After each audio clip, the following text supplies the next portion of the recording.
हिमाल still presents यक्ष प्रश्न। हिमाल स्टिल, हिमालले बढी सुरक्षित घर बनाउँछ।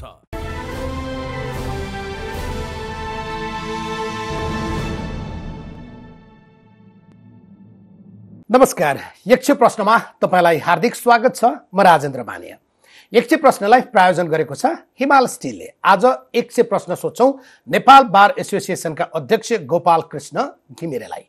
आजको यक्ष प्रश्नको विषय नेपालको न्यायालयलाई आजको दिनमा जसरी प्रस्तुत गरिएको छ, न्यायमूर्तिहरूका विषयमा जसरी विषय बाहिर आएको छ, अदालतसँग सम्बन्धित बार र बेन्चको विवाद बहस र उनीहरूका सम्बन्धमा जे विषय बाहिर आएका छन्, कतिपय मान्छेले भन्ने गरेको एउटा शब्द थियो, नेपालको सम्मानित न्यायालय पछिल्लो पटक दोबाटाको मादल बनाइयो।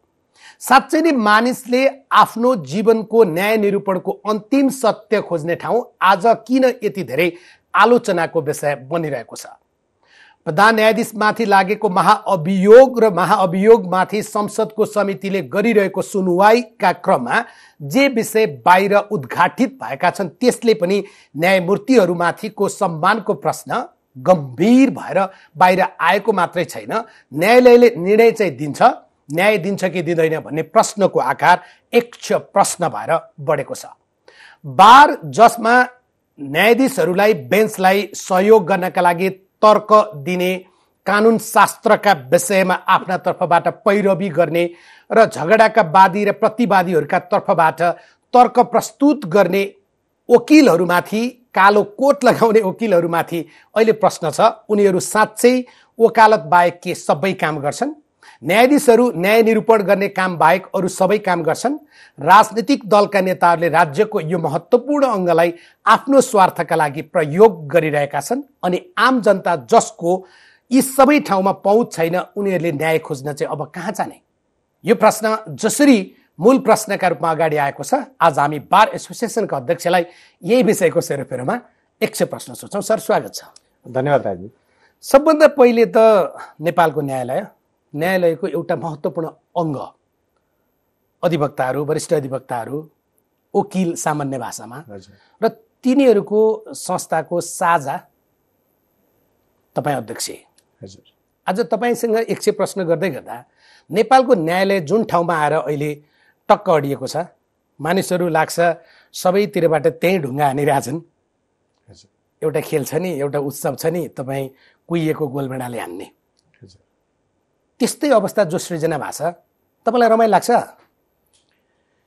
राजी, पटक्कै रमाइलो लाग्ने कुरै छैन। सायद इतिहासमा पहिलोचोटि नेपाल बार एसोसिएसनले न्यायिक नेतृत्वको विरुद्ध न्यायालयमा भएको विकृति, विसङ्गति, भ्रष्टाचार र अनियमितता अनि बिचौलियाद्वारा न्याय किनबेच हुन्छ भन्ने विषयको विरुद्ध 109 दिनसम्मको आन्दोलन गर्यो। केही महिना अगाडि यहाँले यसको जानकारी लिनुभएको छ। त्यसपछि त्यो प्रश्न कस्तो भयो भने सर्वोच्च अदालतका 19 जना न्यायाधीशले एकजना प्रधान न्यायाधीशको बेन्च सेयर गर्न मानेनन् र केही दिन त न्यायालय ठप्प जस्तो भयो। सर्वोच्च अदालत न्यायाधीशहरूकै आन्दोलन भनौँ, आन्दोलन नै भन्नुहोस्, म धेरै आन्दोलन त भन्दिनँ, उहाँहरूले बेन्च सेयर गर्न मान्नु भएन। यो कुराले के देखायो भने न्यायालय चाहिँ अब हामीले जति लुकाए पनि न्यायालयभित्र विकृति छ, विसङ्गति छ, भ्रष्टाचार पनि छ र बिचौलियाहरू छन्। बिचौलिया जताततै छन्, न्यायालयभित्र छन्, बाहिर छन्, क्यान्टिनमा छन्, विभिन्न स्वरूपमा छन् र कानुन व्यवसायतिर पनि छन्, हामीतिर पनि छन् भन्ने कुरा उठाइदिइसकेपछि अब यो कुराको निरूपण हुनुपर्छ भनेर यसभन्दा पूर्व नै सर्वोच्च अदालतकै मान्य न्यायाधीशहरूको नेतृत्वमा एउटा समिति बनेर त्यो समितिले के गर्यो त भन्दाखेरि प्रतिवेदन दियो। प्रतिवेदनले त्यही कुरा भन्यो। अहिले हामी जे छलफल गरिरहेछौँ झन्डै यसैको यसैको घेरामा उहाँले पनि प्रतिवेदन, मान्य न्यायाधीश हरिकृष्ण कार्की र मान्य न्यायाधीश प्रकाश राउत, अनि त्यसपछि नेपाल बार एसोसिएसन, सर्वोच्च बार एसोसिएसन लगायतको एउटा कमिटी बनेर त्यो कमिटीले चाहिँ एकदम खोतलिसकेपछि यो यही कुरा बाहिर आयो। बाहिर आइसकेपछि अहिले तत्काललाई के भयो त भन्दाखेरि प्रधान न्यायाधीश ठिक हुँदाखेरि 50% जति समस्या समाधान भएर जाँदो रहेछ। नेपाल बार एसोसिएसनको यो निर्केल नै हो। प्रधान न्यायाधीशलाई कोसिस गरियो 2-3 दृष्टिकोणबाट भन्नलाई, तर प्रधान न्यायाधीशले त्यो कुरा सुन्ने कुरा नलिएपछि प्रधान न्यायाधीशको आउटिङ हुनुपर्छ, अर्थात् प्रधान न्यायाधीश पदबाट बाहिर हुनुपर्छ, किनभने उहाँ नै जड हो भन्ने कुराको ठहर भएपछि प्रधान न्यायाधीश विरुद्ध त्यो आन्दोलनले अलिकति फरक मोड लियो। प्रधान न्यायाधीशको महाभियोग, किनभने बहिर्गमन हो, बहिर्गमन उहाँ नमानेपछि के गर्ने, महाभियोगभन्दा अरू उपाय थिएन। त्यसैले महाभियोग प्रस्तावको लागि नेपाल बार एसोसिएसनले आह्वान गर्यो, आन्दोलन गर्यो। होइन, तपाईँले जे भन्नुभयो, जे घटनाक्रमहरू विकास भए त्यो आम नागरिकले पनि छर्लङ्ग देखे, तर त्यो बाहिरको सतहको कुरा देखे क्या। अन्तर्यको कुरा त अब यो महाभियोग समितिले निलम्बित प्रधान न्यायाधीशसँग जब बयानको क्रम सुरु गर्यो, अब साँच्चै तपाईँले भनेको कुरा त होइन रहेछ, कुरा त भित्र अर्कै रहेछ। अब मानिसहरू त्यसरी आशंका गर्न थालेका छन्, जवाब चाहिँ त्यसको चाहिन्छ होला। तपाईँले ठिकै भन्नुभयो, तर अब प्रश्न के हो भने सामान्यतया अभियोग लगाइसकेपछि कुनै पनि अभियोगमा, फौजदारी अभियोगमा, यो त महाभियोग हो, अभियोग लगाइसकेपछि जसमाथि अभियोग लाग्छ नि, अभियोग लाग्ने व्यक्तिले चाहिँ के गर्छ भने आफ्नो डिफेन्ड गर्छ, अर्थात् मैले यो कुरा गरेको होइन भनेर भन्ने गरिन्छ। उहाँको जवाफ हेर्दाखेरि कस्तो लाग्छ भने यो आम जनताले बुझ्न जरुरी छ, यो सामान्य अभियोग उहाँमाथि लागे होइन, न्यायको विचलन गरेको, न्यायको संस्थाको प्रमुखलाई, न्यायपालिकाको प्रमुखलाई के लाग्यो त भन्दाखेरि उहाँले न्याय विचलन गर्नुभयो, अर्थात् न्याय नै किनबेच गर्नुभयो र त्यसमा बिचौलियाहरू पाल्नुभयो भन्ने व्यापक आरोप छ, व्यापक भ्रष्टाचार भयो। के म पुनः एकपल्ट प्रश्न गर्छु, के यस बीचमा न्यायालय शुद्ध भयो? सेवाग्राहीहरूले न्याय पाएन। हालाकि यो यही कार्यकालमा मात्रै भएको पनि म भन्दिनँ, लामो एउटा परिणति होला, यो न्यायालयभित्रको झाँगिएको एउटा जुन चाहिँ विसङ्गतिको विस्फोटन होला, तर उहाँकै पालोमा आएर यो कुरा देखियो। सबैभन्दा बढी देखिसकेपछि के भयो त भन्दाखेरि यस्तो खालको 21 बुँदे महाभियोग प्रस्ताव संसदमा सांसदहरूले दर्ता गरेका हुन्। 21 बुँदे महाभियोग प्रस्ताव सांसदहरूले दर्ता गरे, ड्राफ्ट चाहिँ तपाईँहरूले गरिदिनु भयो? होइन, हामीले गरेनौँ, नेपाल बार एसोसिएसनले त्यसमा कन्सल्ट गरियो। किनभने निलम्बित प्रधान न्यायाधीशको भाषा सापत लिएर तपाईँलाई प्रश्न सोध्ने हो भने त बारले जे लेखेर पठायो, तपाईँ त्यही अभियोग मलाई सोधिरहनु भएको छ, तपाईँ र बारको बिचमा नि गठबन्धन छ, अहिले त गठबन्धन बडो साझा संस्कृतिको प्रश्न हो नि, उहाँले यो प्रश्न उठाएपछि त जवाफ दिनु पर्यो नि। राइनजी, म एउटा कुरा भनौँ, कहिलेकाहीँ कस्तो हुन्छ भने यो सामान्य कुरा होइन, नेपाल बार एसोसिएसनको अध्यक्षले आफ्ना सदस्यहरू समक्ष शपथ लिनुपर्छ, गोपनीयताको होइन। तर प्रधान न्यायाधीश एउटा यस्तो पद हो जसले गोपनीयताको शपथ लिनुपर्छ। अब मैले जीवनमा जानेका जति, बुझेका जति सबै कुरा मैले व्यक्त गरेँ भने म कस्तो पदमा छु त भन्ने कुरा बुझ्न सक्ने मानिस हो कि होइन, उहाँ यसरी बुझ्नुपर्छ। भनेको उहाँ जसरी प्रस्तुत हुनुभयो, एउटा हाम्रो नेपालीमा भाषा छ नि होइन, शब्द छ नि, सर्वाङ्ग, सबै कुरा देखाइदिनु भयो। यसरी उहाँले गर्न मिल्छ कि मिल्दैन? धेरै कुरा थाहा हुन्छ, हेर्नुहोस्, प्रधानमन्त्रीलाई धेरै कुरा थाहा हुन्छ, राष्ट्रपतिलाई तमाम कुरा थाहा हुन्छ, प्रधान न्यायाधीशलाई थाहा हुन्छ, सभामुखलाई धेरै कुरा थाहा हुन्छ नि, तर उहाँहरूले मन्त्रीलाई पनि गोपनीयताको शपथ लिएको हुन्छ। गोपनीयताको शपथ भनेर किन लिन्छ भने मेरो जानकारीमा आएको विषय म बाहिर भन्ने छैन, राष्ट्रलाई घात हुने विषय छ, राष्ट्रलाई घात हो, सार्वभौमत्वमाथि प्रश्न उठ्ने विषय छ, सर्वसाधारणको जीवनसँग सम्बन्धित विषय छ, सद्भावसँग सम्बन्धित विषय छ भने त्यो कुरो भन्न पाइँदैन। यहाँ त कस्तो देखियो भने यो न्यायालयलाई छताछुल्लो पारिदिन्छु, म जान लागेँ, म जान लाग्दाखेरि यो न्यायालयलाई मैले किन छोड्ने, मैले कसैलाई किन छोड्ने भन्ने ढङ्गले प्रस्तुत भएको देखियो। तर एउटा चिज त हो नि त, एउटा आम मान्छे भएर सोच्ने हो भने, म प्रधान न्यायाधीश या कुनै संवैधानिक अङ्गको मान्छेका बारेमा भन्दा पनि एउटा आम व्यक्तिको ठाउँबाट हेर्ने हो भने त मलाई सक्नका लागि यति धेरै प्रयास गरिरहेको छ भने यिनीहरूको जुन नकाब छ त्यो नकाब म किन नउतार्दिउँ? यो त ठिकै कुरा हो नि।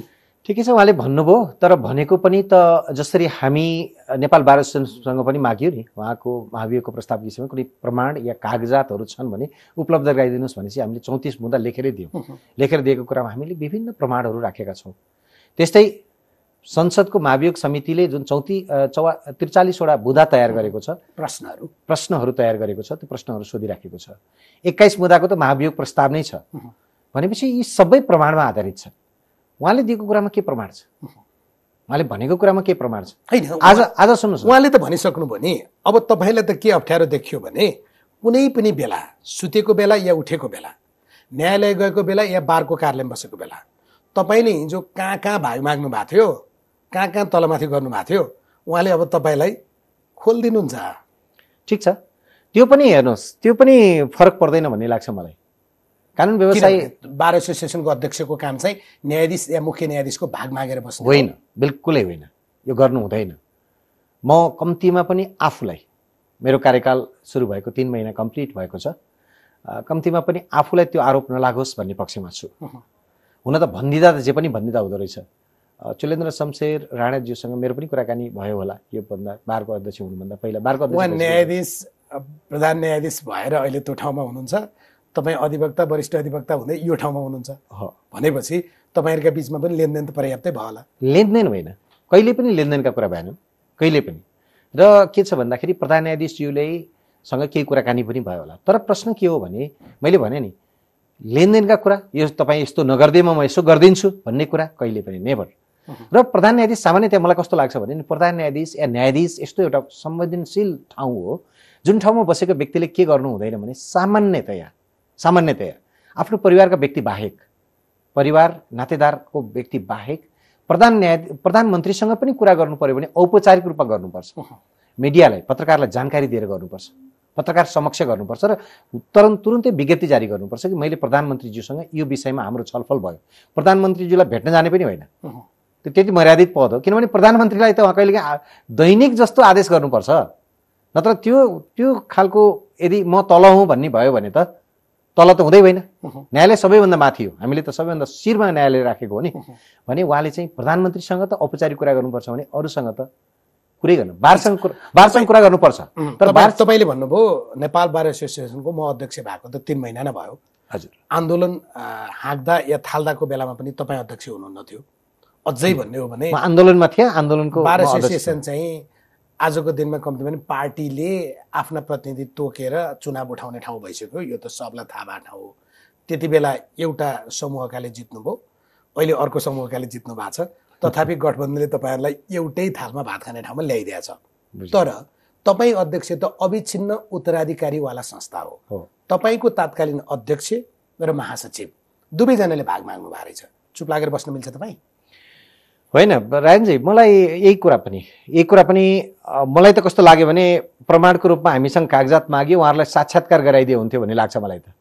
भनेको उहाँहरूलाई पनि बयान भन्दा पनि उहाँको अगाडि लगेर प्रश्न सोध्ने मौका दिइदिएको भए हुन्थ्यो। कहिलेकाहीँ हुन्छ कि सामान्यतया साइडमा राखेर जब कुरा उठ्यो ल तपाईँको के हो त भनेर राख्दै हुन्थ्यो। त्यसलाई अझ स्पष्ट बनाऊ। हजुर, तात्कालीन बार अध्यक्ष, बारको महासचिव, 2 जना न्यायाधीश, 1 जना वरिष्ठ अधिवक्ता जो बारको पूर्व अध्यक्ष हो, नामै उहाँले तोकेका मान्छेहरू अहिलेसम्म यो 43 बुँदा सकिँदा त कसका नाम आउने हुन् थाहा छैन होइन।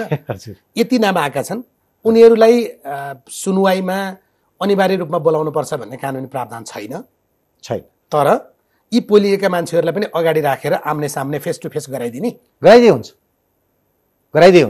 किनभने जे कुरा उठेको छ नि, जब उहाँले एकरो आरोप लगाइरहनु भएको छ, आफ्नो जवाफ दिनुको सट्टा, रायनजी यहाँनिर क्लियर हुनुपर्ने कुरा एकरो त कसरी भयो र? होइन, यस्तो छ नि, जस्तो जे आरोप लागेको छ आरोपको जवाफ दिने न हो। बुँदा नम्बर यतिमा यो कुरा यस्तो हो, बुँदा नम्बर 2 मा यस्तो कुरा हो भन्दै जानुपर्ने ठाउँमा के भएको छ त भन्दाखेरि होइन फलानाले यस्तो गरेको, अब्स्ट्र्याक्ट छ नि, कुरा त अमूर्त छ। उहाँले दिएको जवाफ चाहिँ अमूर्त छ भन्ने म ठान्छु। किनभने उहाँले त्योभन्दा मूर्त के हुन्छ?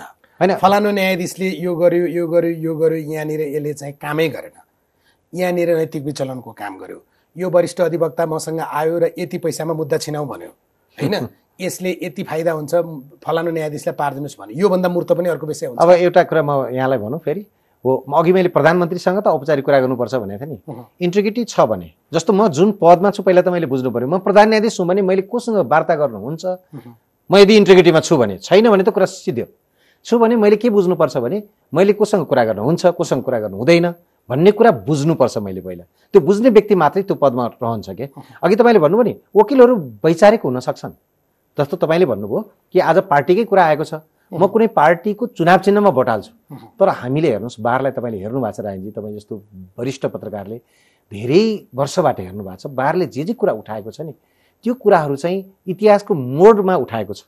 अहिले मलाई कहिलेकाहीँ कस्तो लाग्छ भने नि यो सम्भवतः इतिहासको यस्तो एउटा मोड हो जहाँ यति साह्रै कुराहरू छताछुल्ल भएका छन् र त्यो बेलामा म बारको अध्यक्ष छु।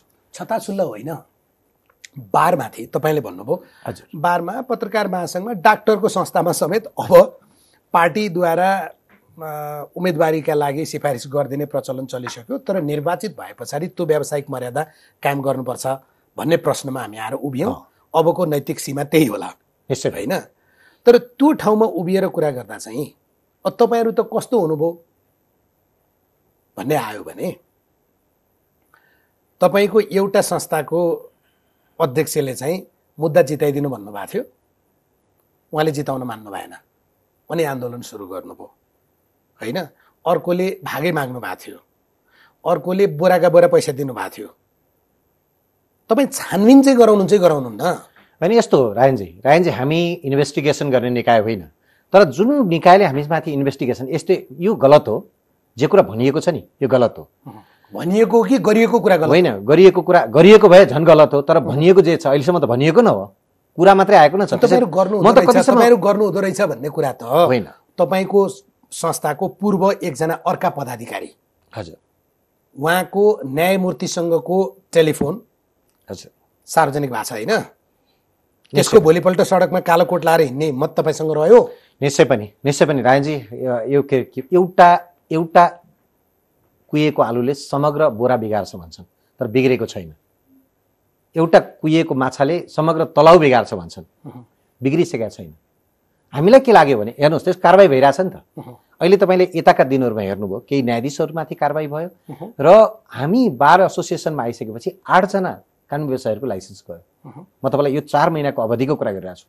8 जना कानुन व्यवसायहरूको लाइसेन्स बर्खास्त भएको छ, त्यो पनि कारबाहीमा छ। तपाईँले भनेको विषय पनि कारबाहीमा छ, प्रक्रिया त गर्नु पर्यो, प्रक्रियामा छ, त्यो कारबाही हुन्छ। त्यसैले म यहाँलाई के भनौँ भने एउटा विषयलाई पक्रेर, एउटा पर्टिकुलर विषयलाई पक्रेर हेर्नुहोस्, 12,000 कानुन व्यवसायी करको दायरामा छन्। यसबाट यो महत्त्वपूर्ण कुरा हो नि। यो वर्ष 3,000 बढ्छन्, म तपाईँलाई टिटेर भन्छु।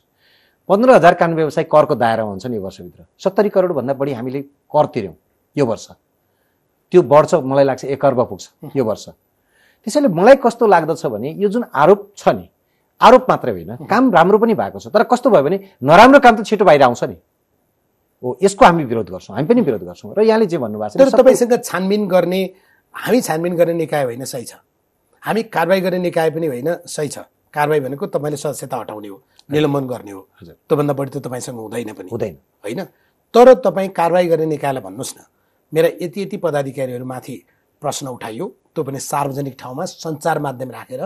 अहिले जनजनमा छ नि, त्यो अधिवक्ता, त्यो वरिष्ठ अधिवक्ता या त्यो न्यायाधीशको अनुहार देखेपछि उसका बारेमा मनमा के खेल्छ बुझ्नुहुन्छ नि तपाईँ होइन।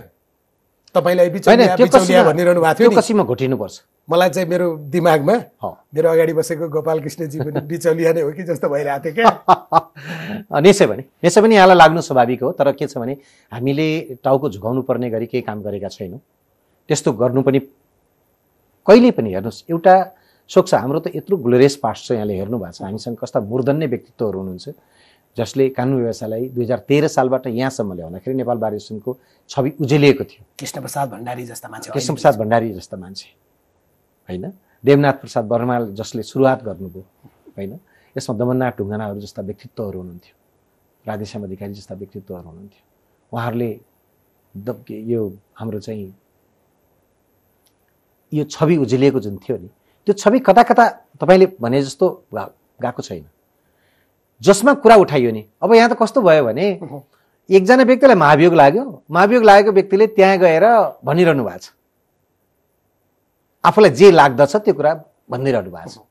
यो कुरा कहाँबाट त भन्दाखेरि होइन, वकिलहरू त सब बदमास रहेछन्, नेता नै यस्ता रहेछन्, भाग माग्दा रहेछन्, भ्रष्टाचारै गर्दा रहेछन्, क्या हो मुद्दा मिलाइदिए भन्दा रहेछन्।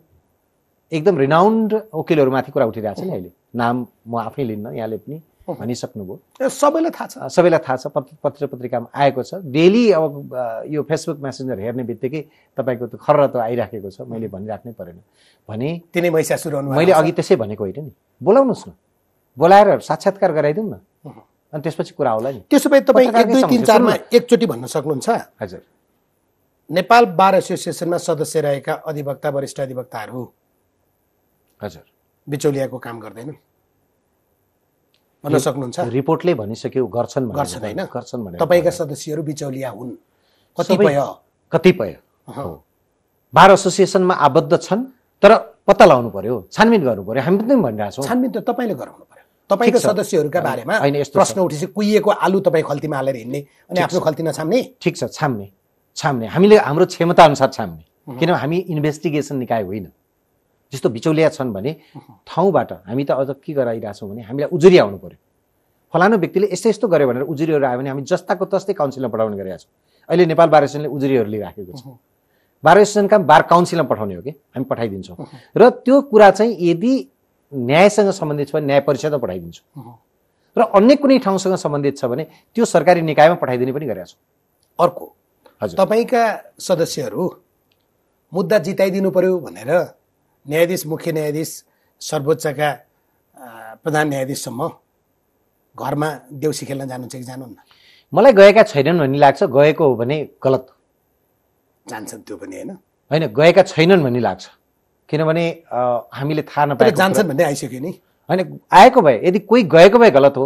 र जो व्यक्तिले भन्यो नि, जस्तो म उहाँ यो प्रश्नको आन्सर आउने बेलामा जुन भनियो नि, फलानु व्यक्ति फलानु दिनमा यो माध्यमबाट, मैले अघि पनि भने पहिला त पदमा बस्ने व्यक्तिले त्यो व्यक्तिलाई इन्टरटेन गर्नुहुन्थ्यो कि हुन्थेन? यदि मुद्दा जिताइदिने भन्ने मान्छे भित्र आएको छ भने पशुपतिको प्रसाद लिएर आएको त होइन, पशुपतिको टिका लगाइदिन आएँ भनेर आएको त होइन। त्यसो भनेको भए भित्र हाल्न मिल्थ्यो होला। दसैँमा खसी डोर्याएर आए पनि होइन? दसैँमा खसी डोरेर आएको भए पनि रोक्नु पर्यो, गेटमा रोक्न सक्नु पर्यो। पहिला त यो सार्वजनिक पदमा बसेको व्यक्तिले त्यसलाई रोक्न सक्नुपर्छ। एक, त्यस्तो व्यक्तिलाई इन्टरटेनै गर्नु भएन।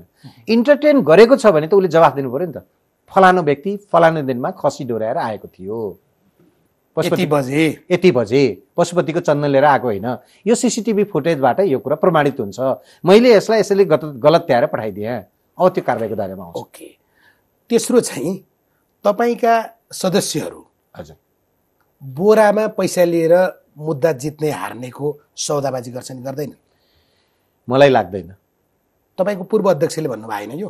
होइन, यस्तो पनि हुन्छ भन्ने सुनिएको कुरा उहाँले पनि गर्नुभयो होला, तर दन्त्य कथा हो यो? मलाई लाग्दैन दन्त्य कथा हो यो? अब हामीलाई त त्यस्तै लाग्छ रायनजी। जुन मान्छे त्यो गर्दैन, जुन मान्छेले त्यो विषयमा जानकारी छैन, जानकारी नभएको व्यक्तिले त यसरी नै अनुमान गर्ने होइन र?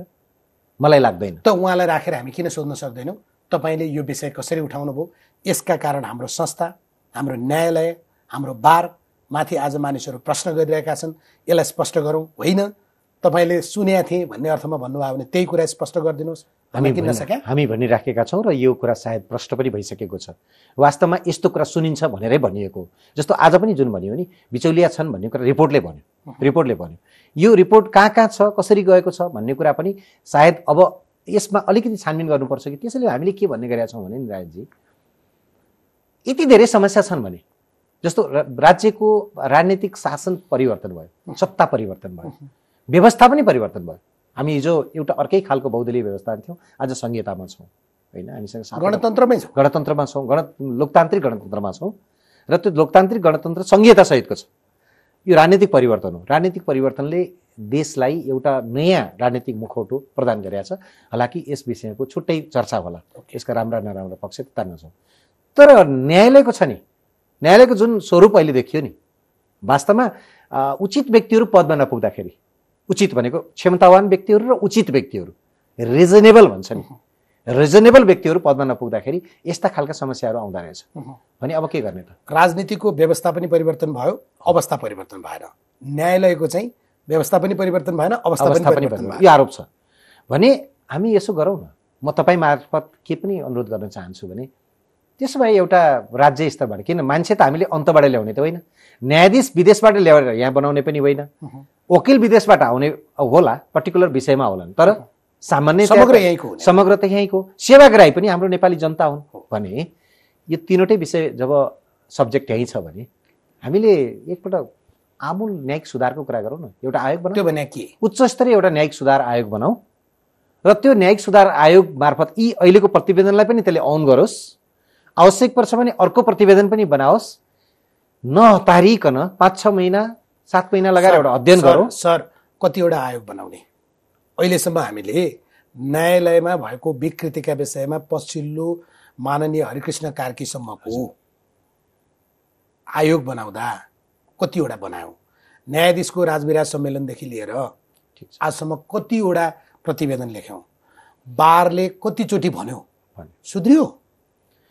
गइरहेको छाला छ त्यहाँ? रायनजी, भन्न छोड्नु त भएन। हामी त्यसैले के भनेको छौँ भने आज भन्नेले भनिरहने गर्नेले गर्न छोड्ने भएपछि के हुन्छ? होइन, कारबाही गर्नुपर्छ। हामी अब के भन्दैछौँ, हाम्रा बार एसोसिएसनलाई मैले 5 ठाउँमा भने यो कस्तो रहेछ भन्नुलाई भने सुध्रिनु कहाँ पर्ने रहेछ। मैले अलिकति सूक्ष्म अध्ययन गरेँ कि यो आफै बारको अध्यक्ष भएपछि 5 ठाउँ सुध्रिनु पर्ने छ। पहिलो, फौजदारी मुद्दा छ भने इन्भेस्टिगेसनबाटै सुधार सुरुवात हुनुपर्ने छ। जस्तो प्रहरी अधिकृतबाटै कसरी इन्भेस्टिगेसन भइरहेछ, सही इन्भेस्टिगेसन भयो कि भएन। एक, देवानी मुद्दा छ भने मुद्दाको फिर्याद पत्र लिएर जाँदाखेरि त्यो सेवाग्राही ठ्याक्कै फाँटमा ठोकिन्छ नि, त्यो फाँटमा ठोकिँदाखेरि उसले कहीँ भ्रष्टाचारको अनुभव गर्यो कि गरेन। 2, अनियमितता देख्यो कि देखेन। 2, जस्तो अदालत, त्यसैले हामीले के भन्यौँ भने त्यहाँ प्रहरी अधिकारी सुध्रिनुपर्छ इन्भेस्टिगेसनमा। यता अदालतको देवानीमा अदालतको कार्यालय सहयोगीदेखि लिएर मुख्य रजिस्ट्रारसम्म सबै सुध्रिनुपर्छ। 2, तेस्रो कानुन व्यवसायी, प्राइभेट लयर। हामी नेपाल बार आबद्ध जुन प्राइभेट लयरले सच्चिँदाखेरि या लयरले राम्रो गरिदिँदाखेरि पनि धेरै हदसम्म, किन सेवाग्राहीलाई अदालत समक्ष पुर्याउने त लयर हो नि, उहाँहरू सुध्रिनुपर्छ, हामी सुध्रिनुपर्छ। 3, चौथो, सरकारी वकिल जो महाधिवक्ता कार्यालय अन्तर्गत हुनुहुन्छ, समग्र रूपमा सरकारी वकिल कार्यालय तलदेखि माथिसम्म महाधिवक्ता कार्यालयसम्मै उहाँहरू पनि सुध्रिनुपर्छ।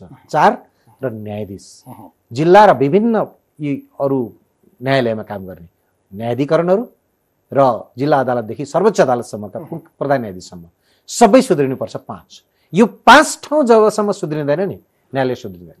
तर यो 5 ठाउँ आजको दिनमा सुध्रिन या हामीमा समस्या छ भन्ने रियलाइज गर्न तयार छ? हामी नेपाल बार एसोसिएसनले चाहिँ के भन्यो भने त्यसैले ठिकलाई ठिक बेटलाई बेठौँ, अलि धेरै कुरा होइन। जस्तो हामी भन्छौँ नि, हामीले आह्वान गरेका छौँ, हाम्रो 90वटा बार युनिट छ, 90वटा करिब 21,000 कानुन व्यवसाय, यही भित्र पनि गलत छन्, हाम्रो भित्र पनि कोही गलत छ भने यसलाई गलत हो है, यसले घुस दियो, चर्को स्वरमा भन्नुहोस् भनेको मैले त। म आज जहाँ जान्छु नि, आफ्नै कानुन व्यवसायले खुसुको पैसा दियो, फलानुको असिस्टेन्ट, जस्तो अफिसमा बस्ने असिस्टेन्ट छ भने यसले दियो, रोकौँ, अहिले तत्काल कारबाही होला नहोला। तर प्रश्न के छ भने त्यसलाई कम्तीमा रोकौँ र हल्ला त मचाउँ, किन गलत भयो नि त, गलतलाई गलत भनौँ।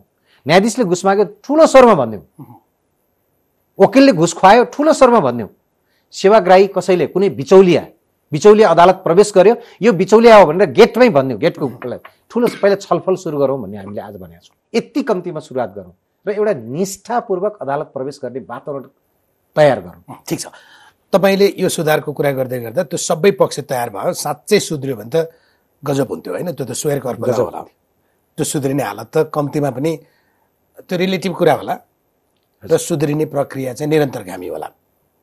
अर्को तपाईँसँगै जोडिएर पनि विषय आयो, नेपाल बारले जो आफ्ना तर्फबाट अभियोग लेखी पठायो, हामीसँग भएको तथ्य र प्रमाण यो हो भनेर लेखी पठायो, त्यसमा व्यक्तिको नामै पनि किटान गरिदिनु भयो। तपाईँ चाहिँ म बारभित्र छिर्नै नसक्ने अवस्था थियो, त्यस कारणले लेखेको भनेर तपाईँले स्पष्टीकरण दिनुभयो। होइन, यस्तो छ, प्रश्न आएपछि हेर्नुहोस्, बार एसोसिएसन इन्भेस्टिगेसन गर्ने निकाय चाहिँ होइन। हामीले तथ्य र प्रमाणलाई केलायौँ कसरी भन्नुलाई भने जे आयो नि पटक पटक आएर ठोकिएको छ, कुनै कुरा पटक पटक ठोकियो क्या, यो यस्तो हुन्छ, हामीले छलफल गरेकै हौँ। हामीलाई त शुक्रबार दिएको थियो, हुन त त्यो तत्कालै 3 दिनभित्रै यो सबै छिनोफानो गरेर पठाइएको होइन, पहिलादेखि पारमा जम्मा नै थियो। अब त्यसपछि 3 दिनभित्र हामीले चाहिँ कुन विषय कसरी त यो विषय राख्ने कि नराख्ने भनेर पटक पटक सोचेर पठाएको छ, बिना सोचेर केही पनि पठाएको छैन। यो विषयले गठबन्धनलाई कति फाइदा हुन्छ भनेर सोचेको गठबन्धनको कुरा होइन, यहाँ गठबन्धनको कुरै छैन नि। तपाईँले भन्नुभएको छ त, तपाईँको आफ्नो स्पष्टीकरण जुन अडियो बाहिर आछ त्यसमा तपाईँले भनेको चाहिँ मुलुक गठबन्धनमा छ नि, गठबन्धनको कारण म समस्यामा छु। एउटा निश्चय पनि एउटा, म यसलाई गठबन्धन त भन्दिनँ, एउटा संयोजन गरेर हामी बारमा आएकै हौँ, संयोजन भन्छु म यसलाई, एउटा संयोजन। चुनाव लड्दा तपाईँ छैटौँ दल होइन, 5 दलीय गठबन्धन छ, तपाईँ छैटौँ त्यस्तो होइन रायनजी। कानुन व्यवसायभित्र कस्तो छ भने वैचारिक व्यावसायिक सङ्गठनहरू छन्। तपाईँले अडियोमा दिएको स्पष्टीकरणमा त 2टा चिज छ नि तपाईँको बाध्यता। ठिक छ, एउटा यति लेखेर नपठाएको भए, यति आरोप नलेखिदिएको भए म बारभित्र छिर्नै पाउँदैन थियो, तपाईँलाई कसले रोक्थ्यो? त्यो अडियोको कुरा गर्दाखेरि केही ट्विस्टेड भएको छ, त्यो पनि भन्छ। र बारको अध्यक्षलाई बार एसोसिएसनको कार्यालयभित्र छिर्न नदिने चाहिँ को होइन? यस्तो हो नि, तपाईँले बार एसोसिएसनको एउटा दायित्व छ, कर्तव्य छ। हामी सामाजिक अभियन्ता हौँ, हामी समाज बुद्ध छौँ, समाजको कुरा हामीले उठाउनुपर्छ। म यदि यो समाजको कुरा उठाउँदिनँ, म भ्रष्टाचारको दलदलमा छु आफै भने त म बारको गेटभित्र छिर्न सक्दिनँ नि। मैले त यो कुरा भन्नुपर्छ। हामीले त वास्तवमा उठाउने के हो भने नि, भ्रष्टाचार छ भने भ्रष्टाचार छ भनिदिनु पर्यो। ठिक छ, त्यो त प्राइभेट प्रस्तुत गरे निर्यता होइन, त्यो निर्यता थिएन। हेर्नुहोस्, प्राइभेट टकिङमा के तेरो बङ्गारा झार्छु भन्ने, प्राइभेट टकिङमा के एउटा नैतिकताको कुरा गर्ने हो भने त रायनजी, त्यसरी व्यक्तिगत रूपमा भएको कुरा कानुन रूपमा पनि त्यो व्यक्तिगत गोपनीयताको कसुर भनेर अहिले फौजदारी संहिताले त्यसलाई कसुरको रूपमा प्रमाणित गरेको छ। मुद्दै जाने हो भने त मुद्दा दायर गर्नु। तर अब एउटा रक्षाहरूलाई कति चलाउने भन्ने पनि कुरा होला। ओके, तपाईको त्यो भनाइबाट अर्को कुरा चाहिँ पुष्टि हुन्छ हैन। गठबन्धनको आजको गोपालकृष्ण घिमिरे नेतृत्वको बारको पक्ष चाहिँ छैटौं दल हो। समायोजन, यो वैचारिक व्यावसायिक संगठनहरूको समायोजन हो। हामी त्यसरी नै चुनावमा गयौँ र सम्पूर्ण रूपमा चुनाव जितेर आयौँ। यो त सत्य हो नि, यो त हकीकत हो नि। तपाईहरुलाई प्रयोग गरियो सत्ता गठबन्धन जोगाउन। रायनजी, भ्रष्टाचारको विरोध गर्ने कुरामा प्रयोग हुने भने म 10 पल्ट प्रयोग हुन्छु। भ्रष्टाचारको विरोध गर्ने कुरामा, भ्रष्टाचारलाई यो बाहिर ल्याउने कुरामा, या विकृतिविहीन अदालत बनाउँछु भन्ने कुरामा, या विसङ्गति र बिचौलिया विहीन अदालत बनाउँछु भन्ने कुरामा प्रयोग हुनुपर्छ भने म 17 पल्ट प्रयोग। कार्तिक 15 गते ललिता निवास प्रकरणको सुनवाई थियो। फागुन 1 गते 14 जना सांसदहरूको नेकपा एमाले दिएको निवेदनको सुनवाई थियो। फागुन 1 गते नै महाभियोग ल्याइयो हतार हतार र माधव कुमार नेपालको भाषामा चुटकीका भरमा सबै षड्यन्त्रलाई निष्फल बनाइयो। यो कामका लागि तपाईहरु प्रयोग हुनुभयो। होइन, म तपाईलाई भन्छु, हेर्नुहोस्, महाभियोग प्रस्ताव कसरी आयो त्यो हामीले धेरै जान्ने कुरा थिएन। हामीभन्दा पूर्व अवस्थामा आएको थियो। अब म तपाईलाई भन्छु, यो महाभियोग प्रस्ताव थन्किएको थियो। नेपाल बार एसोसिएसनले सभामुखलाई भेटेर भन्यो, प्रतिनिधि सभाका सभामुखलाई भेटेर के भन्यो भने तपाईले यो महाभियोग प्रस्ताव थन्क्याउनु भएको छ। किन? हामीले पहिला कुरा उठायौँ, हाम्रो देशभरिका अध्यक्ष र सचिवलाई बोलाएर हामीले राष्ट्रिय सम्मेलन गरेका थियौँ बुढानीलकण्ठमा। एउटा ठाउँमा हामीले चाहिँ बडा गहन छलफल गऱ्यौँ र त्यसले पनि भन्यो यो महाभियोग प्रस्ताव अगाडि बढाउनुपर्छ भन्यो। बढेन। नबढेपछि हामीले सभामुखलाई भेटेर भन्यौँ तपाईँले यो थन्क्याउनु भयो। भनिसकेपछि सभामुखले के भन्नुभयो भने, अध्यक्षजी तपाईँको कुराले हामीले बल पुग्यो, हामी यसलाई कार्यसूचीमा राख्छौँ। उहाँले कार्यसूचीमा राख्नुभयो। अगाडि बढेको त्यो बेलासम्म चाहिँ किन उहाँ चाहिँ निन्द्रामै हुनुहुँदो रहेछ? अब त्यो उहाँले जान्ने कुरा हो। त्यो उहाँले जान्ने कुरा। सबै कुरा त अब संसदको बिजनेस, संसदले गर्नुपर्ने काम बारले बढाउनुस् भनेर भन्दैन। बारले भन्यो के चाहिँ गरिरहँदो रहेछ? बार सामाजिक अभियन्ताहरूको संस्था हो, यसको दायित्व हो त्यो। किन हामीसँग सम्बन्धित विषय थियो, न्यायालयका प्रमुख माथिको महाभियोग भएको हुनाले हामीले भन्यौँ, हाम्रो कर्तव्य थियो। त्यसो होइन, अगाडि जसरी हुन्छ छिटो चोलेन्द्र शमशेर राणालाई चाहिँ घर पठाउनु थियो, त्योभन्दा पछाडिको न्यायाधीश तपाईँहरूलाई मन परेको न्यायाधीश हुनुहुन्थ्यो। रायनजी, हाम्रो चोलेन्द्र शमशेर राणाको बहिर्गमन नि एउटा सानो बिन्दु मात्रै हो, न्यायालय सुधारको सानो बिन्दु मात्रै हो। चोलेन्द्र शमशेरको बहिर्गमन हुँदैमा न्यायालय सिङ्गो सुधार, मैले अघि 5 वटा ठाउँ देखाएँ तपाईँलाई, यो सबै सुधार हुन्छ भन्ने होइन, यो निरन्तर लाग्नुपर्छ। तर तपाईँहरूको प्रस्तुति त आजसम्म हेर्दा तपाईँहरूको प्रस्तुति त चोलेन्द्र गए भने नेपालको न्यायालयमा चाहिँ होइन न्याय नै न्याय हुन्छ, निसाफ नै निसाफ हुन्छ। त्यस्तो होइन रायनजी, मैले अघि पनि भने कस्तो हुँदो रहेछ भने न्यायिक नेतृत्व एकदम ठिक हुँदाखेरि चाहिँ 50% जति समस्याहरू आफै समाधान हुँदै जाँदो रहेछ। चोलेन्द्रले एकैचोटि टपक्क टिपेर सर्वोच्चको प्रधान न्यायाधीश बनायो होइन, उहाँ हाइकोर्ट हुँदै आउनुभयो। निश्चय उहाँको त्यत्रो यात्रा हुँदा या यो अहिले तपाईँले एउटा चिज भन्नुभएको थियो नि, प्रधान न्यायाधीशले घरका परिवार बाहेक अरूलाई भेट्दा सार्वजनिक रूपमा बस्नुपर्छ, सूचना हुनुपर्छ। पार्टीका नेताहरूले मध्यरातमा प्रधान न्यायाधीश भेटेको तपाईँ न्याय परिषद सदस्यहरू घर गइसके पछाडि त्यत्रा झन्डै 100 हाराहारी न्यायाधीशहरूलाई होइन, मैले 80 नभनिदिएको ठ्याक्कै होला भनेर होइन, जम्मै गर्दा त बोल्नुहुन्न थियो तपाईँले? होइन, बोलेको छ, बारले बोलेको छ, त्यति बेला पनि बोलेको छ। अहिले म तपाईँलाई पुनः भन्छु कि यो सबै कुराको परिणति अहिले आएर पोखेको हो, म भन्छु यो कुरा चाहिँ। तर के छ भने यति बेला यो महाभियोग प्रस्ताव भइसकेपछि महाभियोग प्रस्ताव टुङ्गिएर या उहाँको बहिर्गमन भएर उहाँ जानुभयो भने पनि एउटा बिन्दु मात्रै हो। मैले भने यो 5%, 7%, 10% कुरा होला, 90% त अझै बाँकी नै रहन्छ। फेरि आन्दोलन गर्नुहुन्छ? गर्छौँ, आवश्यक पर्दाखेरि हामी फेरि आन्दोलन गर्छौँ। सधैँ आन्दोलन गरेर सेवाग्राहीहरूले पाउने सुविधालाई हामी रोक्ने त कुरा, जस्तो अहिले गोला छ, गोलालाई फेल गर्ने पनि कोसिस भइरहेछ। हामी त गोला हुँदै अटोमेसनमा जानुपर्छ भनिरहेछौँ। गोलालाई फेल चाहिँ कसले गर्नु खोजेको छ? सुनिन्छ, व्यापक सुनिन्छ। मैले तपाईँलाई भन्दिनँ मार्फत त्यही बिचौलियाहरू, त्यही विकृति चाहने ती अहिले पनि छन्। किन चोलेन्द्र गएपछि त जानु पर्ने नि त। होइन, मैले त्यसैले त उनी त बालुटारको निवासमा ढुक्कले बसेका छन्। चोलेन्द्र शमशेर राणा एउटा गन्तव्य हो खालि, त्योभन्दा अरू सिङ्गो त बाँकी नै छ, त्यो पनि अगाडि बढ्नुपर्छ। र त्यसैले हामी त के कामना गरिरहेछौँ रायनजी भने, वर्तमान नेतृत्वबारको के कामना गरिरहेछौँ भने, कोही व्यक्ति घुस खाएर पैसा बिचौलियाबाट पैसा न्याय किनबेच गरेर ठुलो घर बनाउँछु भन्ने चाहना राख्दछ भने त्यस्तो न्यायाधीश पनि अदालततिर फर्केर नहेरोस्। किनभने अदालतमा त सामान्य राज्यले प्रोभाइड गरेको तलब भत्ता सुविधा पाएर अदालतमा काम गर्छ। अदालतमा आएको व्यक्तिले पैसा कमाउँदैन नि, सामान्य जीविकोपार्जन हुन्छ। पैसा कमाउने त व्यापार गर्न जानुहोस्, होइन पैसा कमाउने त वकिल बन, वकिल बन, करतिर वकिल बन। मैले अघि पनि भने तपाईँलाई, कर थोरै देखाऊ, ठुलो बनाऊ, देखाऊ होइन। हो, यदि कर थोरै देखाएर कुनै वकिलले गर्छ भने राज्यको निकाले इन्भेस्टिगेट गर्नु पर्यो। त्यो पनि के इन्भेस्टिगेट, त्यो त खुला किताब जस्तो छ भने अध्यक्षज्यू, एकचोटि गएर अदालतमा उभिएको 50,000 लिन्छ, बोले पछाडि त त्योभन्दा पनि बढी लिन्छ। कर कति देखाउँछ हामीले देखेकै छ, कत्रो घरमा बस्छ र कत्रो गाडी चढ्छ देखा छैन। यो आरोप छ रायनजी, यो आरोप छ। हामी तपाईँले यति, तपाईँ जतिको पत्रकारले यसरी मलाई नेपाल बार एसोसिएसनको अध्यक्षलाई भनिरहँदाखेरि मलाई राम्रो लाग्यो होला र हो, चित्त दुखे राज्यको दिनैपर्छ होइन, चित्त राज्यको निकायले हेरिरहेछ नि। हामी आह्वान गर्छौँ, आउनुहोस्, हामीसँग पनि यदि कुनै कुरा त्यस्तो छ भने घोटिने तयार छौँ। मैले अघि भनिसकेँ, त्यत्रा ठुला र शक्तिशालीलाई त्यो पनि अहिलेको सरकार भावेला कसले चलाउने भने सरकारको कुरा, सरकार त आउने जाने भइरहेको छ। हेर्नुहोस्, बार एसोसिएसन यो जुन तपाईँले भन्नुभएको छ नि, यो स्थायी सत्ता हो। बार एसोसिएसन पनि व्यक्ति आउने जाने गर्ला, तर स्थायी सत्ता हो। हामी यो जनताको धरोहर, यो जनताको धरोहर हो र हामी अर्को न्यायालय, हाम्रो जुन राष्ट्रको धरोहर छ नि त्यसलाई जोगाउन चाहन्छौँ, न्यायालयलाई क्लिन गर्न चाहन्छौँ। हामी त्यो पवित्र भावनाका साथ आएका छौँ भने हामी घोटिने तयार छौँ। मैले भने नि, बारको नेतृत्व भनिरहेछ तपाईँ मार्फत, हामी घोटिने तयार छौँ।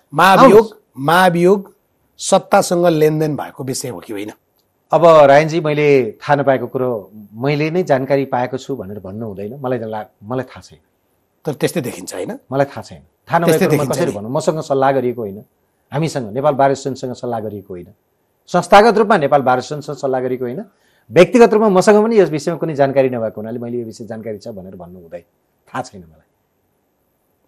अहिलेको सत्ता गठबन्धनलाई सहजीकरण गर्नका लागि चोलेन्द्र शमशेर राणालाई विदा गरेर अर्को नेतृत्व ल्याइयो हो।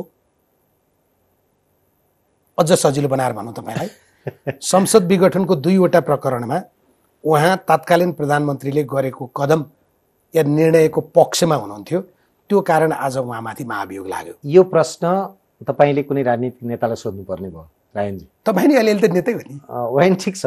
मैले मेरो जुत्ता बाहिरै खोलेको छु। यो मन्दिरमा प्रवेश गर्दाखेरि मेरो जुत्ता बाहिरै खोलेर भित्र प्रवेश गरेको। विचार त छोडेर आउनु भएको छैन नि? विचार छोडिँदैन। विचार एउटा भोटमा मात्रै सीमित गरेको छु। त्यो विचार वर्षभरि जुन बारकै अध्यक्षलाई सोध्ने प्रश्न हो क्या यो?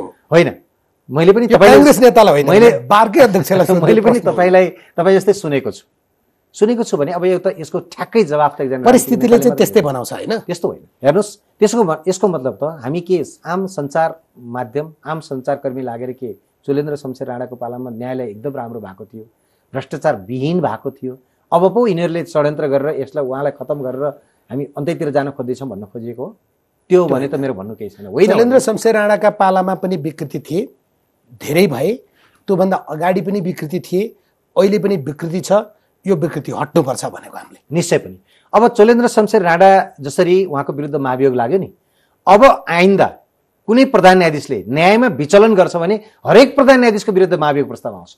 उहाँकै भनाइमा महाभियोगै लाग्ने हो भने त उहाँलाई एकजना पूर्व प्रधानमन्त्री त यसरी 10 जोर औँला जोडेर भनेको रे होइन, 5 जनालाई महाभियोग लगाउँ भनेर। अब यस्तो छ, यही कुरा चोलेन्द्र शमशेर राणाले पहिला भन्नु भएन। उहाँ एउटा मलाई आज तपाईँसँग जवाफ दिइरहँदाखेरि नि मलाई कस्तो लागिरहेछ भने नि, यो के कुरा, प्रधान न्यायाधीश जस्तो पदमा बसेको व्यक्तिले के कुरा भन्नुहुन्छ, के कुरा भन्नु होइन। व्यक्तिगत जीवन उहाँले त अरू कुरा पनि भनिदिनु होला भन्ने डर, व्यक्तिगत जीवनका हुन्छन् नि, त्यो पनि 1-2टा त भन्नुभएकै छ। 1-2टा त न्यायाधीशको विषयमा त भन्नुभयो, आफ्नै विषयमा पनि भन्नु होला भन्ने डर। उसका श्रीमती यस्तो यो जवाफ हो रायनजी, तपाईँलाई लाग्छ? तत्त्व समितिले यो जवाफ नदेऊ भने भइहाल्यो नि। हो, त्यो उहाँहरूले पनि रोक्नु पर्थ्यो। उहाँहरूले पनि रोक्नु पर्थ्यो। तपाईँले यो कुराको जवाफ दिने हो, यो कुराको जवाफ दिने होइन भनेर भन्नु पर्थ्यो। किन नभनेको महत्त्व पनि बुझ्दैन। समितिका सदस्यहरूलाई पनि म के आह्वान गर्छु भने तपाईँहरूले जे सोध्नु भयो यसरी भन्ने भने त 1 वर्षसम्म चोलेन्द्र शमशेर राणाको बयान टिपिराखे भइहाल्यो। अझ भनौँ यही गति, यही समय, यही प्रश्नको सीमा हेर्ने हो भने 43 प्रश्न छ, करिब करिब 1 दर्जन दिन त जवाफ सुन्न मात्रै लाग्छ। मैले त वर्षै लाग्ला भने यो कहानी नै सुनिराख्ने भने त वर्षै लाग्ला। त्यसैले यसरी हुँदैन। उहाँ त हेर्नु सोचेर सम्झेर जवाफ दिइरहनु भएको छ होइन। तर समितिका सदस्यहरू जो हुनुहुन्छ उहाँहरूले चाहिँ पर्टिकुलर गर्नुपर्छ। जस्तो कि भन्न सक्नुहुन्छ तपाईँलाई सोधेको प्रश्न यो हो, तपाईँ यहाँभन्दा डेभिएट नहुनुहोस् भन्न त मिल्छ नि। अब सुनिराख्ने भने त उहाँ भनिराख्नुहुन्छ। त्यसैले मलाई कस्तो लाग्छ भने त्यसमा पनि उहाँलाई सोधिएको जवाफ भन्दा पनि कता कता कुण्ठाको अभिव्यक्ति हो कि जस्तो त्यस्तो देखिन्छ। तर तपाईँले अहिले भन्नुभएको थियो नि एकचोटि विदेशबाट सेवाग्राही ल्याउन पनि सकिँदैन, विदेशबाट न्यायमूर्ति ल्याउन पनि सकिँदैन, विदेशबाट बारका पदाधिकारी या बारका सदस्य ल्याउन पनि सकिँदैन। तर यसलाई एकचोटि व्यवस्थै परिवर्तन हुने गरी यसलाई खाली खाली बनाऊ। ठिक छ, पुनर्संरचना गरौँ, पुनर्नियुक्ति पनि आवश्यक पर्छ भने गरौँ। जो व्यक्ति योग्य छ, म त अझै के भन्छु भने के गर्नुपर्छ भन्ने लाग्छ मलाई भने नि, एउटा जस्तो न्यायाधीश सर्वोच्च अदालतमा त त्यस्तो हुँदैन। सामान्यतया डिस्ट्रिक्ट कोर्ट र हाइकोर्टमा चाहिँ एउटा न्यायिक कोर्स नै बनाऊ। वर्ष 2 वर्षको एउटा कोर्स पास गरोस्। त्यो व्यक्ति न्यायाधीश बन्न लायक छ भने ऊ त्यता प्रवेश गर्छ। अदालतको फाँटलाई कसरी व्यवस्थित गर्नुपर्छ भनेर छुट्टै। अर्को कुरा तपाईँलाई आश्चर्यजनक कुरा म भनौँ, न्यायाधीशहरू त यहाँ त घर निर्माणतिर लाग्यो क्या भ्रष्टाचारमा। यो घर निर्माण राज्यले गर्नु पर्दैन, न्यायाधीशलाई दिने हो यस्ता कुरा। अनि समितिहरू बनाउने रे विभिन्न आर्थिक समितिहरू निर्माण गरेर चलखेलहरू भएको छन्, हो कि भन्नुहोस् त। त्यसैले गर्दा यी सब न्यायाधीशले केवल न्यायको काममा मात्रै लाग्ने हो होइन। उहाँलाई यो घर निर्माण, अदालतको घर उहाँलाई के थाहा हुन्छ? अदालतको घर कस्तो निर्माण, प्रशासनिक निकाय राज्यले के गरिरहेछ? यसरी न्यायाधीशलाई घर निर्माण गर्न दिने, तल्लो तलामा चाहिँ जेसीबीले खन्नु थियो कि हातले खन्नु थियो या यो कोदालोले खन्नु, एसी हाल्ने कि फ्यान हाल्ने भन्ने विषय न्यायाधीशलाई के थाहा हुन्छ? त्यो त यस्तो चाहिन्छ भनेर त्यो त राज्यको निकायले गरिदिनु पर्यो नि। हो, यो गलत भयो। यो वास्तवमा जे मागिएको छ नि, हामी नेपाल बार एसोसिएसनको आगामी कार्यकारिणी परिषदबाट यो कुरा पास गर्छौँ। मैले तपाईँलाई यही घोषणा गरेँ। न्यायाधीशले घर बनाउनुतिर लाग्ने होइन, न्यायाधीशले न्याय बनाउनुतिर लाग्ने हो, न्याय सम्पादनतिर लाग्ने हो। हामी सहयोग गरिरहेको छौँ, हामी गरेर। अर्को चाहिँ यो जुन न्यायालय सुधारको कुरा तपाईँ गरिरहनु भएको छ, हजुर, सकारात्मक रूपमा जनताले निर्णय होइन न्याय पाओस् सेवाग्राहीले भन्ने कुरा हामी जो गरिरहेछौँ, त्यसको एउटा कारण र कारक तत्त्व भनेको चाहिँ न्याय परिषद। निश्चय पनि न्याय परिषदमा तपाईँहरूले पनि आफ्नो सुगा पठाउने होइन, प्रधानमन्त्रीले अर्को सुगा पठाउने, कानुन मन्त्री त राजनीतिक सुगा नै हुने अवस्था हो किन ऊ दलकै मान्छे हो होइन। अब त न्यायाधीश पनि पार्टीको भएन भने उसलाई चोलेन्द्र बनाइदिने डर। त्यो न्याय परिषदको विषयमा के बोल्नुहुन्छ? भनिन्छ रायनजी, अब हुन त हेर्नुहोस् इन्डियामा पनि अङ्कल जजेस भनेर भनिन्छ, त्यहाँ पनि गोलाकार रूपमै आफ्नै व्यक्तिहरूलाई नियुक्त गरिन्छ भनेर भनिन्छ। तैपनि इन्डियामा व्यक्ति असक्षम आयो भनिँदैन, त्यस्तो आरोप लाग्ने गरेका छैन। एउटा महत्त्वपूर्ण कुरा रहेछ कि अब हाम्रो न्याय परिषद असाध्यै राम्रो भयो भनेर भनिएको हो, यसमा रिभ्यू गर्ने भयो भने पनि गरौँ। म त रिभ्यू गर्नुपर्छ भने पनि यसलाई रिभ्यू गर्नुपर्छ, यसलाई अध्ययन। एउटा न्यायाधीश नियुक्ति गर्ने ठाउँमा, न्यायाधीश सिफारिस गर्ने ठाउँमा तपाईँहरूको प्रतिनिधि किन चाहियो? होइन यस्तो हो, त्यति बेला भाग टुङ्गो लामालाई कुरा होइन, भाग के कसको भाग र अब अहिले तपाईँले किन चाहियो? तपाईँले यदि गठबन्धनकै कुरा गर्नु भने कसको भाग? अब कसले भाग दिने त्यो कुरै छैन। होइन, गठबन्धन त तपाईँहरूलाई मैले सम्मानका साथ छैटौँ दल भनेको छु नि। बुझेँ। त्यसैले गर्दाखेरि मैले तपाईँलाई कस्तो भनेको भने यो गलती छ भने यसलाई पनि सच्याउँ एकातर्फ भने, अर्कोतर्फ गर्ने त के हो भने नि न्यायाधीश कस्तो बन्ने भन्ने पनि मैले अघि कोर्सको कुरा गरेँ, त्यो जाओस् होइन। विचार त हुनसक्छ, कुनै व्यक्तिले प्रधान न्यायाधीशले पनि त कुनै दलको चुनाव चिन्हमा भोट हाल्नुहुन्छ नि, यो निर्वाचन आयोगको प्रमुख आयुक्तले पनि त कुनै दलको चिन्हमा भोट हाल्नुहुन्छ नि, तर के उहाँ दलको व्यक्तिहरू होइन नि। त्यस्तै न्यायाधीश पनि त्यस्तै हो कि त्यस्तो हुनुपर्ने, र न्याय परिषद पनि त्यस्तै हो। न्याय परिषदले कुनै दलको चिन्हमा भोट, तर न्यायाधीश सांसद भइसक्यो नि होइन। त्यो त तपाईँले अहिले भने चिज चाहिँ गरिदिनु पर्यो। त्यो जुत्ता होइन, त्यो छालाको पेटी, त्यो कोट खाली बाहिर राखेर आइदिने कुरा त हो नि। निश्चय पनि त्यो बाहिर राख्नुपर्छ। र जसमा यो विवेक हुँदैन, जोसँग यो विवेक हुँदैन, त्यो व्यक्ति न्यायाधीश हुन पनि सक्दैन होइन। वकिल बने हुन्छ, वकिल हुन्छ आफ्नो सेवाग्राहीलाई सेवा दिए बापत फी लिएर सेवा दिने, कर तिर्ने, बाँकी समय पोलिटिक्स गर्न गए पनि हुन्छ। मेरो झगडियाले हार्छ भन्ने थाहा हुँदाहुँदै पनि उसको पनि त वकिल त बन्नु पर्यो। अनि त्यो त पर्यो, त्यो त धर्म हो। हेर्नुहोस् 5% मात्रै ज्यान छ भने पनि त्यो ज्यानको लागि लड्नुपर्छ वकिलले। मुद्दाको ज्यान भने के डक्टरले जसरी ज्यान बचाउने कोसिस गर्छ हामी पनि मुद्दा बचाउने कोसिस गर्छौँ। त्यो हाम्रो व्यावसायिक धर्म हो, त्यो गर्नुपर्छ। त्यही सेवाग्राहीप्रति इमान्दार हुनुपर्छ, अन्त हुन पाइँदैन। ठिक छ, यो घटना जुन अहिले घटिरहेछ यो बिचमा जे प्रकारको न्यायालयको अवस्था देखियो, हामीले कार्यक्रमको सुरुमा पनि भनेका थियौँ, सम्मानित न्यायालयलाई दोबाटाको मादल बनाउने जो काम गरियो यसको सुधार कहिले होला? मलाई लाग्छ यो टर्निङ पोइन्ट हो। रायनजी, मेरो कार्यकाल 3 वर्ष, अब लगभग 3 महिना 4 महिनामा म छु। यसको मतलब अझै पनि 2 वर्ष 8 महिना जति समय मेरो बाँकी छ। यो म बारको अध्यक्ष हुँदाखेरिको जुन कार्यकाल छ यो कार्यकाल टर्निङ पोइन्ट हो भन्ने लाग्छ। अरू कुरा उठ्नुपर्छ, म त अझै भन्छु। केही छन् भने सबै उठ्नुपर्छ, यही बिचमा उठ्नुपर्छ, कुराहरू उठेर अगाडि आउनुपर्छ। तपाईँहरूले प्रश्न सोधिराख्नुपर्छ। एउटै कुरा के हो भने मादल भन्नुभयो, वास्तवमा न्यायालयलाई न्यायालय मैले भनेको होइन यस्तो शब्द प्रयोग गरियो जो अपमानजनक शब्द हो, तर न्यायालयले हामीलाई किन यस्तो शब्द भनेर मानहानिको मुद्दा चलाउन नसक्ने अवस्थामा पुग्यो। निश्चय पनि यो कुरा उठ्नुपर्छ। उठेर अब यो व्यापक भइसकेपछि राज्य सञ्चालकहरू हुनुहुन्छ, आखिर हामीले त दललाई मजबुत बनाउन खोजेको हो नि, दलीय व्यवस्थालाई मजबुत बनाउन खोजेका छौँ, सङ्घीय व्यवस्थालाई मजबुत बनाउन खोजेका छौँ भने सङ्घमा काम गर्ने, प्रदेशमा काम गर्ने, स्थानीय सरकारमा काम गर्ने नेताहरू, प्रतिनिधिहरू, उहाँहरू जागरुक हुनु पर्यो र नेपालको न्यायालयलाई अछुतो राख्ने, पवित्र राख्ने कुरामा लाग्नु पर्यो। उहाँहरू त केमा जागरुक हुनुभयो भने त्यो न्यायाधीशमा पनि मेरो दलले कति भाग पाउँछ, मेरो दल र मेरो मान्छेले कति भाग पाउँछ, मेरो मान्छे लाग्नुभयो होइन। यो गलत हो, त्यो त देखिसक्यो नि परिणाम। अब यो त छताछुल्लो भइसक्यो। तपाईँले हेर्नु भने बारले किन नाम लेख्न बाध्य भयो भनेर भनियो नि, वास्तवमा लेख्दै जान्छ बारले त। यस्तै कुरा गर्दै गयो भने लेख्दै जान्छ। तर तथ्य र तर्कसहित लेख्नु पर्यो, मन नपरेको मान्छे मुद्दाको नाम दिएको छ, मुद्दाको नाम दिएको छ, मुद्दा किटेको छ, त्यसरी दिएको छ, कहाँ त्यसरी लेखेको छ। अब न्यायालयको कुरा गरियो, यो तपाईँसँग एउटा संयोग जुर्यो। यो संसदको आयु अर्को चुनाव भएर अर्को संसदमा आउँदासम्म बढाउने गरी सरकारले जो तयारी गर्यो नि, तपाईँहरूले दिया होला होइन यस्तो सुझाव चाहिँ? होइन, हामीले दिएका छैनौँ। यो अब संविधान पनि अब हुन त संविधान सभा 2टा संविधान सभाको निर्वाचन पछि निर्मित संविधान हो, जनताले बनाएको संविधान। त्यसकारणले हामी 5 वर्षको संविधान सभा 8 वर्षमा आएको, धेरै टिप्पणी गर्नु हुँदैन। तर प्रश्न के छ भने यसमा समयोचित परिवर्तन गर्नुपर्छ। संविधानवादका सिद्धान्तका आधारमा यस्ता भनौँ न अस्पष्ट कुराहरू संविधानमा रहनु भएन, जसको कारणले गर्दाखेरि र केही कुरा त संविधान अनुसार काम गर्न बस्ने व्यक्तिहरू हुनुहुन्छ नि, उहाँहरूले पनि बुझ्नु पर्यो कि। बार अध्यक्ष गोपालकृष्ण घिमिरेलाई सोध्दिनँ, हजुर, खालि अधिवक्ताका हिसाबले तपाईँलाई सोध्छु, संसदको आयु चाहिँ हुनु चाहिँ कहिलेसम्म पर्थ्यो? अब हेर्नु, सामान्यतया नोमिनेसन गरेको दिनमा त सकिनु पर्थ्यो होइन, सकिनु पर्थ्यो भन्ने लाग्छ मलाई पनि। तर अहिले त मङ्सिर 4 को चुनाव पछिसम्म पुर्याउने काम भयो नि सरकारले। अनि सरकारलाई यो गर्न मिल्दैन चाहिँ के डिएलएको अध्यक्ष पहिला भएर भन्न नमिले? होइन, अब सोधै भन्ने हो रायनजी, सबै कुरा चाहिँ अब सोधेपछि तपाईँले यसो गर्नुहुन्छ हुँदैन भनेर हामीले व्यावसायिक रूपमा गएर या भनौँ न सल्लाहकारकै रूपमा, सहयोगकै रूपमा पनि हामी भन्न सक्छौँ। तर यो गलत भइरहेछ। अब यस्तो खालको प्रश्नहरू उठ्नु हुन्थेन हरेक कुरा। म हिजो अर्को एउटा टेलिभिजनमा थिएँ, त्यहाँ राजनीतिक नेतासँगै जोडिएको थियो मलाई। उहाँहरूको हरेक आन्सर कस्तो हुन्छ भने मेरो पार्टीले कति चुनाव जित्छ भन्ने कुरासँग सम्बन्धित हुन्छ कि न्यायालयलाई यस्तो भकुण्डो बनाउनु भएन। तपाईँले पनि अघि मादल भन्नुभयो, म भकुण्डो भन्छु।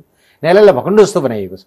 अहिले जुन महाभियोग प्रस्ताव छ नि, मैले भनेको त हातले बजाउने हो, तपाईँले भनेको त खुट्टाले बजाउने हो। खुट्टाले बजाउन थालिसके निश्चय पनि। अब महाभियोग प्रस्ताव छ, भ्रष्टाचारको कुरा छ, विसङ्गति विकृति यति मौलाएको छ, बिचो ल्याएर बिग तपाईँले मसँग कुरा गरेको भनेको मान्छे पनि तपाईँले देख्नुभयो नि होइन। व्यापक मिडियामा के लेखाएको छ मैले आफ्नो मुखले भन्नै पर्दैन भनेपछि त अब बारको अध्यक्षसँग पनि केही कुरा खुस्किहाल्छ कि होइन भन्ने, त्यसरी चाहिँ व्यापक बिबिगी नै रहेछ नि त। मैले अघि रक्षान भने त्यसरी चलाउने कारवाही गर्ने, त्यसैको पछाडि लाग्ने कि अरू कुरो सुधारतिर लाग्ने भन्ने कुरा छ। त्यसैले मलाई कस्तो लाग्छ भने यस्तरी गरेर न्यायालयलाई चाहिँ यति धेरै, ठिक छ तपाईँहरू संसदमा खेल्नुहोस्, त्यो तपाईँहरूकै ठाउँ, संसदमा तपाईँहरूकै ठाउँमा परेड खेल्नुहोस्, के खेल्नुहुन्छ त्यही खेल्नुहोस् होइन, यता सरकारमा पनि खेल्नुहोस्, सरकार निर्माणमा पनि लाग्नुहोस्। तर के छ भने न्यायालयलाई चाहिँ पवित्र राखिदिनुहोस्। मेरो हार्दिकतापूर्वक आग्रह छ। हामी सुधारमा लागेका छौँ, हामी सुधारमा। तपाईँले यति आग्रह गरिसकेपछि हाम्रो आग्रह पनि तपाईँ सुन्नुहोस् जनताको। हजुर, तपाईँहरू वकालत गर्नुहोस्, हजुर होइन मुद्दाको पक्ष र विपक्षमा कानुनको रौँचिरा केलाएर तर्कना गर्नुहोस् हजुर तर पैसाको बोरा लिएर गएर न्यायलाई अन्यायलाई न्याय बनाउने काम नगर्नुहोस्। संस्थागत रूपमा र व्यक्तिगत रूपमा पनि म यसमा कमिटेड छु र यो गरेको छैन। अधिवक्ताको काम गर्नुहोस्, बिचौलिया नबन्नुहोस्। निश्चय पनि मैले फेरि पनि इज्जत बढ्दैन नि। मैले फेरि पनि दोहोऱ्याएँ, संस्थागत रूपमा र व्यक्तिगत रूपमा म आफ्नो ग्यारेन्टी लिन सक्छु होइन। अधिवक्तामै एकदम क्षमतावान बन्ने कुरा गर्नुहोस्, निश्चय पनि भाग माग्न नजानुहोस्। अधिवक्ता वरिष्ठ अधिवक्ताको रूपमा धेरै स्पार्कलिङ मेरो पनि आग्रह हो। रायजी मैले तपाईँले भने जिन्दगीभरि न्यायाधीश बन्दिनँ अधिवक्ता बन्छु भन्ने मान्छेको सम्मान हेर्नुहोस् त आज 90 वर्षको हुँदा पनि।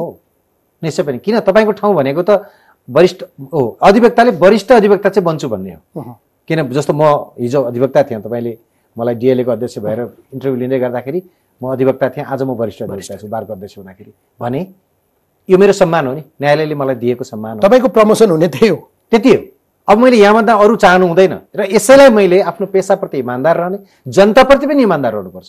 किन यसै सोसियल डिन रस्को पौडले हामीलाई त्यसै सोसियल इन्जिनियर भनेको होइन नि। हामी समाज बुझ्दछौँ, समाजको समस्या बुझ्दछौँ र यसलाई कसरी रिकन्साइल गर्ने भन्ने पनि जस्तो मैले सोसियल इन्जिनियर हुनुपर्ने ब्रोकर इन्जिनियर बनाइदिए त्यस्तो आरोप लाग्यो।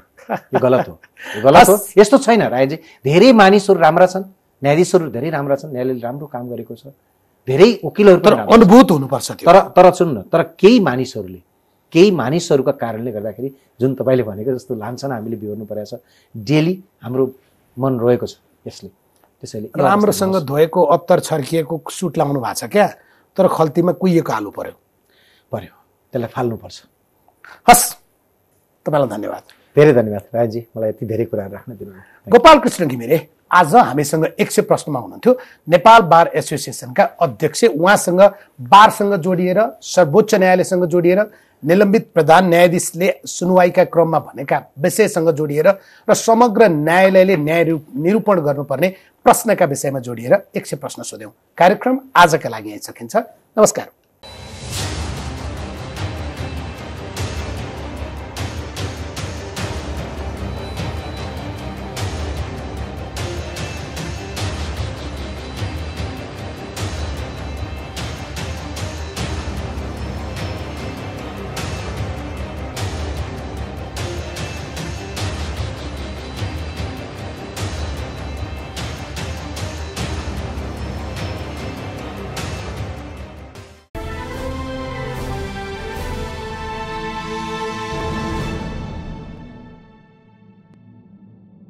हिमाल स्टिल प्रेजेन्ट्स यक्ष प्रश्न। हिमाल स्टिल, हिमालले बढी सुरक्षित घर बनाउँछ।